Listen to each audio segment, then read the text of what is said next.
Welcome back, everyone. Sheepdog Smokey here, and this one had to hurt CNBC to post. Jobs surge in April. Unemployment rate falls to lowest since 1969.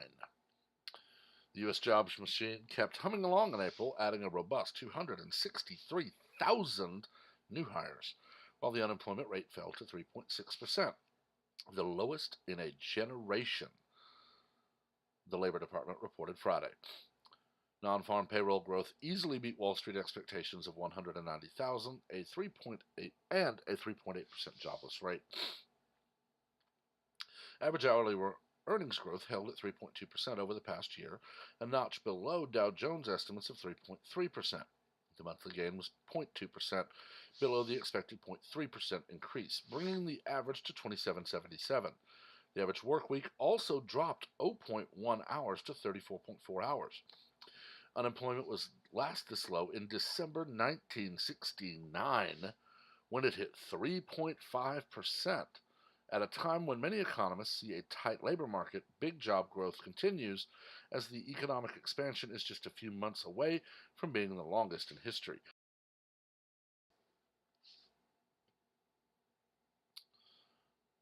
The unemployment rate for Asians fell sharply, plunging from 3.1 to 2.2%. While last month's slump in the jobless rate came with strong increase in hiring, it was also helped along by a sharp decline in the labor force of 490,000. That brought the labor force participation rate down to 62.8%, exactly where it was a year ago. A broader unemployment gauge that includes those who have quit looking for jobs as well as the underemployed held at 7.3%, where it's been since February. Those counted as not in the labor force surged by 646,000 to a fresh high of 96.2 million. Leaving aside the month-to-month fluctuations, the labor market is still very strong, adding almost double the number of workers needed to keep pace with new entrants to the labor force in any given month, said Eric Winograd, AllianceBernstein's senior economist. Wages may have been slightly tepid this month relative to expectations, but are still growing at just about the highest rate this cycle, and the unemployment rate is at a multi-generational low. The level of employed people plunged by 387,000 in April, bringing that total level to 5.8 million. However, the ranks of employed also declined by 103,000, according to the Labor Department's household survey. Professional and business services led job creation with 76,000 new positions.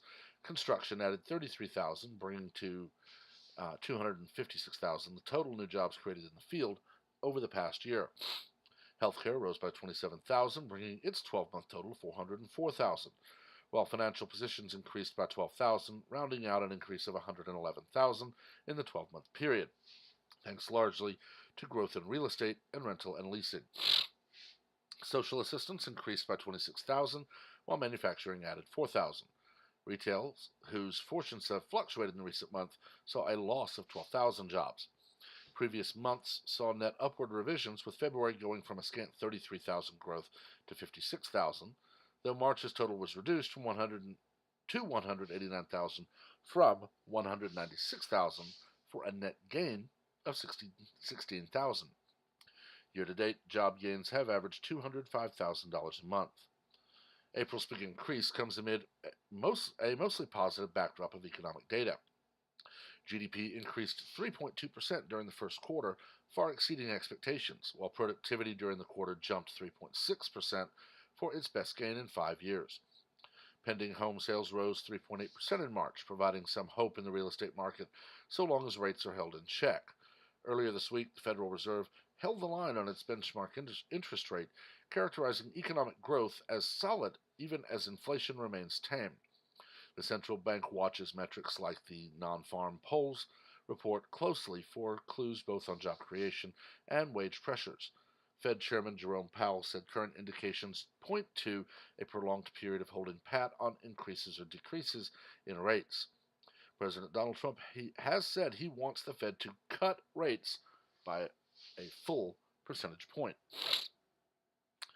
This is something that I'm honestly surprised to see MSNBC reporting, because just under 3 years ago, MSNBC was joined with all of the other liberal media outlets cheering a pending Hillary Clinton victory.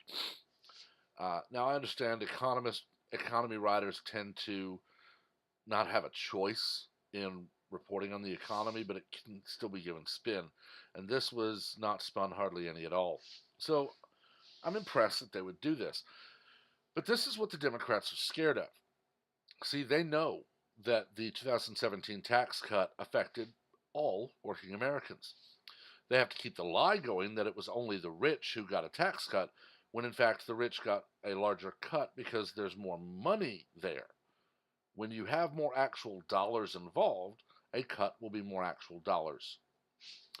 So they have to keep the lie going on that, and they have to keep the crap going about how Donald Trump is a racist and a xenophobe and so on and so forth, to keep people from noticing that, wait a minute, we have over 250,000 new jobs in April. And that's new hires. That's not people who have gotten a raise or have gotten a better job or they no longer have to work two jobs to do this. So the economy itself is going to be one of their big focuses.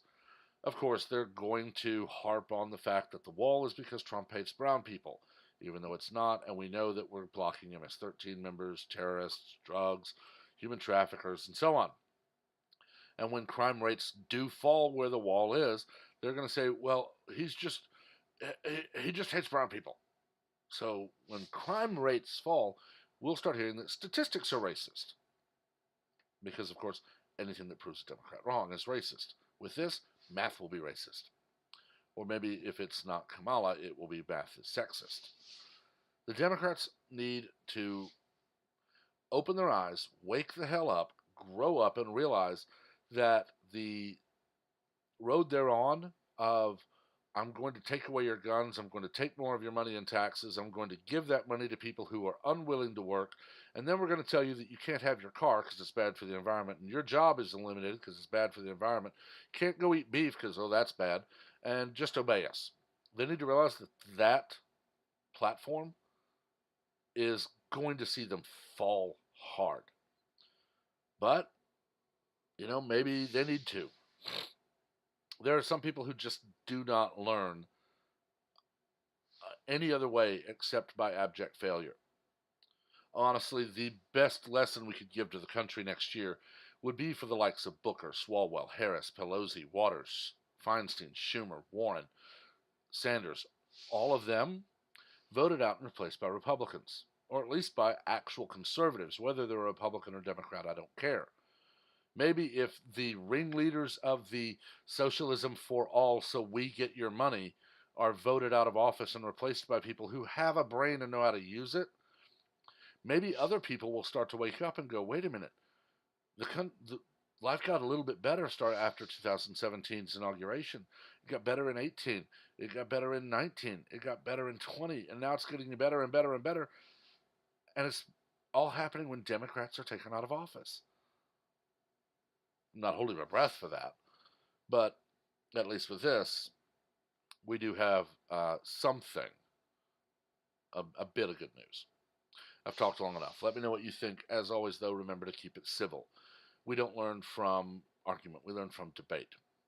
Also, please remember to like, share, and comment on this video, as well as to subscribe and activate notifications so that you're among the first to know of all new content as it is posted. Until next time, everyone, have a wonderful day.